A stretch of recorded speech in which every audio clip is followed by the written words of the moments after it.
வச்சுட்டு வந்து பார்த்தீங்கன்னா லடாக் வந்து பார்த்தீங்கன்னா போயிருக்காங்க. இன்றைக்கி நான் ரொம்ப நாளாக ஒரு விஷயம் சொல்லணுன்னே இருந்தேன்.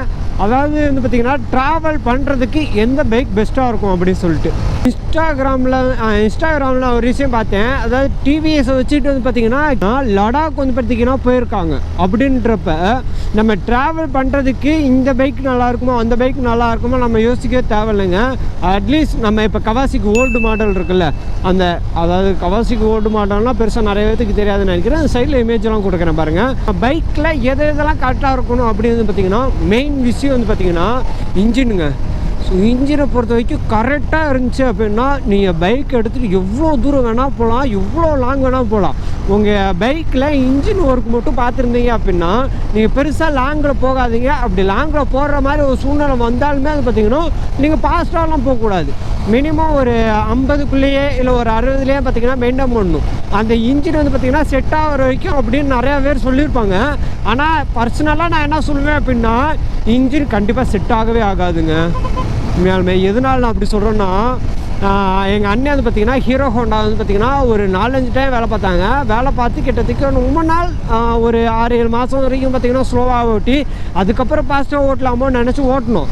ஆனால் கடைசியில் என்ன ஆச்சுன்னா மறுக்க இன்ஜின் ஒர்க் பார்த்திங்கன்னா வச்சிரும். அதனால் வந்து பார்த்திங்கன்னா இன்ஜின் ஒர்க் பண்ணதை வந்து பார்த்திங்கன்னா எடுத்துகிட்டு ட்ராவலே பண்ணாதீங்க. என்னோடய பர்சனல் இது எதுக்காக அப்படி சொல்கிறேன்னா அது திரும்ப இன்ஜின் ஒர்க் வச்சிரும். அதனால வந்து பார்த்திங்கன்னா ஒரு நாள் ட்ராவல் பண்ணுன்ற மைண்ட் செட்டே வந்து பார்த்திங்கன்னா உங்களுக்கு வராது. என்னடா இது இத்தனை தடவை வைக்குது அப்படின்னு சொல்லிட்டு உங்களுக்கு தோண ஆரம்பிச்சிடும். அதனால் இன்ஜின் வேலை வச்சுருக்க வண்டியை பார்த்திங்கன்னா எடுத்து ட்ராவல் பண்ணாதீங்க. அடுத்து வந்து பார்த்திங்கன்னா எந்த ஒரு மெயின் விஷயமா இருக்கணும் அப்படின்னா வண்டியெலாம் வந்து பார்த்திங்கன்னா ஃபுல்லாக வந்து பார்த்திங்கன்னா புது வண்டி கண்டிஷனில் இருக்கணும். அப்படிலாம் இல்லை, வண்டி எடுத்துகிட்டு போனாலும் தர தான் ஆடுற மாதிரி இருந்துச்சுன்னா அது உங்களுக்கே கடுப்பாயிரும். அதனால வந்து பார்த்திங்கன்னா அந்த மாதிரி தடன்னு ஆடாத மாதிரி கொஞ்சம் ஓரளவுக்கு நல்லா மெயின்டைன் உங்கள் பைக்கில் வந்து பார்த்திங்கன்னா ஸ்பேர் பார்ட்ஸ் எல்லாம் இருக்கும்ல அதெல்லாம் நல்லா இருந்துட்டு அதே மாதிரி வந்து பார்த்திங்கன்னா உங்களோட இன்ஜின் நல்லா இருந்துச்சு அப்படின்னாலே நீங்கள் எடுத்துகிட்டு எவ்வளோ தூரம் வேணால் போகலாங்க.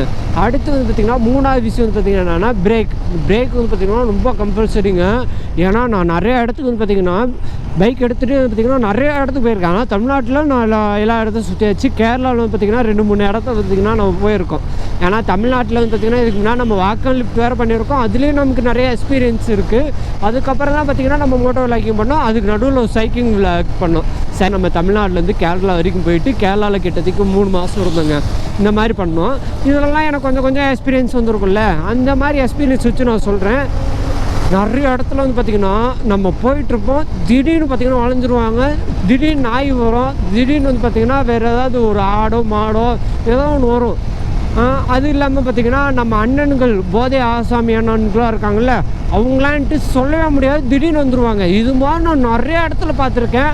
அண்ட் நிறைய ஆக்சிடெண்ட்டை கண்ணாலையும் பார்த்துருக்கேன். அதனால வந்து பார்த்திங்கன்னா பிரேக்குன்றது கம்பல்சரி வந்து பார்த்திங்கன்னா உங்கள் வண்டியில் கரெக்டாக இருக்கணுங்க. 100ல் போனாலுமே இங்கிட்ட யாரோ வந்தாங்கன்னா கரெக்டாக உங்களுக்கு ஹேண்டில் பண்ண தெரிஞ்சிருக்கணும். ஏன்னா நீங்கள் ஃபஸ்ட்டு போகும்போது பார்த்திங்கன்னா ஆரம்பத்தில் போகும்போது உங்களுக்கு நார்மலாக நம்ம ஊருக்கெல்லாம் ஓட்டியிருப்போம். நம்ம பக்கத்தில் ஏதாவது டிஸ்ட்ரிக்ட் போயிட்டு வரோம் அப்படின்னா போயிட்டு வந்துருப்போம். அதெல்லாம் வச்சுக்கிட்டு நமக்கு ரொம்ப நல்லா ஓட்ட தெரியுது அப்படின்னு நினச்சிட்டு நம்ம இப்போ ஷார்ட்டுக்கு எடுத்துகிட்டு தைரியமாக ஓட்டிடக்கூடாது. ஏன் அப்படி சொல்கிறேன் அப்படின்னா நீங்கள் அப்படி ஓட்டினீங்க அப்படின்னா அது உங்களுக்கு இன்னும் எக்ஸ்பீரியன்ஸே இல்லை அப்படின்றது அர்த்தம். யாராவது நடுவில் வருவாங்க அப்படின்னு சொல்லிட்டு உங்களுக்கு ஒரு தாட் எப்போ வச்சுக்கணும். ஏன்னா நம்ம வண்டி ஓட்டும் போது நம்ம கரெக்டாக ஓட்டுவோம். ஆனால் நமக்கு ஆப்போசிட்டில் போகிறவங்களோ இல்லை நமக்கு பின்னாடி வரவங்களோ கரெக்டாக வருவாங்க அப்படின்னு நம்ம நினச்சிக்கவே கூடாதுங்க. இந்த ஒரு விஷயம் உண்மையாலுமே ஒரு பெரிய விஷயம். ஏன்னா நான் நிறையா தடவை நானே பர்சனலாக ஃபீல் பண்ணியிருக்கேன். அப்படின்றப்ப யோசிச்சு பாருங்களேன். ஏன்னா யார் எங்கிட்ட வருவாங்கன்னே தெரியாது. ரோட் லைஃப்பை பொறுத்த வரைக்கும் ரொம்ப டேஞ்சரான ஒரு லைஃப் அப்படின்னா ரோட் லைஃப் தான். நம்ம காரில் போனால் கூட 4 சைடு வீல் இருக்கும். நமக்கு வந்து பார்த்திங்கன்னா எங்கிட்டு விழுந்தாலும் ஒரே தான் இங்கிட்டு இப்படி தான் சாயிற மாதிரி இருக்கும். அப்படி இல்லைன்னா ரொம்ப அடித்து வந்து பார்த்திங்கன்னா இது பண்ணுற மாதிரி இருக்கும். அப்படின்னா என்னவாக இருந்தாலுமே அது ஓரளவுக்கு உங்களுக்கு சேஃப்டியாக இருக்கும். ஆனால் பைக் உங்களுக்கு அந்த மாதிரி இருக்காது. நீங்கள் வந்து பார்த்திங்கன்னா கீழே விழுந்தீங்கன்னா பைக்கு ஒரு வீல் சாஞ்சிச்சினாலே நம்ம கண்டிப்பாக கீழே தான் விழுவோம். அப்படி கீழே விழுந்தோம் அப்படின்னா நம்ம பெரிய விபத்தை வந்து பார்த்திங்கன்னா உண்டாகும். ஏன்னா நம்மக்கிட்ட வந்து பார்த்திங்கன்னா ஹெல்மெட் மட்டும் தான் இருக்குமா. மோஸ்ட்லி ஃபஸ்ட்டு ரைட் பண்ணுறவங்க எல்லாருமே ஹெல்மெட் மட்டும் தான் வச்சுக்குவாங்க. அதை தாண்டி வந்து பார்த்திங்கன்னா எதுவுமே இருக்காது. அதுக்கப்புறம் பார்த்திங்கன்னா என்ன இருக்கணும் அப்படின்னா உங்கள் பைக் கண்டிஷன்லாம் மாற்றிட்டீங்க அப்படின்னா நம்ம ஒரு இப்போ நார்மல் 100cc பைக்கில் ட்ராவல் பண்ணுறீங்க அப்படின்னா 2000 கிலோமீட்டருக்கு ஒன்ஸ் வந்து பார்த்திங்கன்னா நம்ம ஆயில் மாற்றணும். அதே தான் நம்ம RM5ல் இது பண்ணுறோம் அப்படின்னா 4000 கிலோமீட்டருக்கு ஒன்ஸ் நம்ம ஆயில் மாற்றணும். ஆனால் 2000 கிலோமீட்டர் ஒன்ஸ் நீங்கள் மாற்றுறீங்க அப்படின்னா நம்ம வேட்டி ஓட்டுவோம், ரொம்ப லாங்கில் போயிட்டு வருவோம். இந்த மாதிரி விஷயத்துக்கு பார்த்தீங்கன்னா 100cc பைக்கில் ஃபஸ்ட்டு நான் சொல்லிடுறேன். இது மாதிரி லாங்கில் போயிட்டு வரும்போது பார்த்தீங்கன்னா என்ன அப்படின்னா, நீங்கள் 100cc பைக்கில் பார்த்தீங்கன்னா ரொம்ப லாங்கில் போயிட்டு இருப்பீங்களே, அப்போ 2000 கிலோமீட்டருக்கு வந்து பார்த்தீங்கன்னா நீங்கள் ஒன்ஸ் மாற்றுவீங்களா, அது மாதிரி மாற்றுறீங்கன்னா இன்ஜின்லேருந்து நாய்ஸ் சொல்லலாம் பார்த்தீங்கன்னா வர ஆரம்பிக்குங்க. அதனால் 2000 கிலோமீட்டர் வந்து பார்த்தீங்கன்னா நீங்கள் ஓட்டிட்டு அதுக்கப்புறம் ஆயில் சேஞ்ச் பண்ணிக்குவோம் அப்படின்னு நினைக்காதீங்க. மோஸ்ட்லி ஒரு 1700 கிலோமீட்டர் 1600 கிலோமீட்டரே மாற்றிங்கன்னா இன்னும் கொஞ்சம் அதாவது இன்ஜின் கொஞ்சம் நல்லா கண்டிஷன்லேயே இருக்கும். அதனால் பார்த்தீங்கன்னா சொல்கிறேன், 2000 கிலோமீட்டர் இருந்தால் நம்ம 1600 கிலோமீட்டர் 1700 கிலோமீட்டரில் பார்த்தீங்கன்னா மாற்றிக்கிறது கொஞ்சம் நல்லது. அண்டு 100cc பைக்கில் வந்து பார்த்தீங்கன்னா ஆயில் மாற்றும் போது ஆயில் ஃபில்ட்ரு சேர்த்து மாற்றிடுங்க. ஆயில் ஃபில்ட்ரு சேர்த்து மாற்றிட்டு அதுக்கப்புறம் டிஸ்க் ஆயில் கம்பல்சரியான டிஸ்க் ஆயில் ஊற்றிடுங்க. பார்க்கு பையனுக்கு வந்து பார்த்திங்கன்னா டிஸ்க் ஆயில் வந்து பார்த்திங்கன்னா ரொம்ப ஒழுகிக்கிட்டே இருக்கும். அதனால பார்த்திங்கன்னா எனக்கு ரொம்ப கடுப்பாக இருக்குது. கேரளா ட்ரிப்லாம் ரொம்ப கடுப்பாச்சுங்க. டிஸ்க் ஆயில் ஒழுக ஆரம்பிச்சிருச்சுன்னா அதை பார்க்கவே என்னடா இப்படி ஒழுகிட்டு இருக்கு அப்படின்னு சொல்லலாம். அதனால் வந்து பார்த்திங்கன்னா டிஸ்க் ஆயில் பார்த்திங்கன்னா மெயின் அது கரெக்டாக வச்சுக்கோங்க.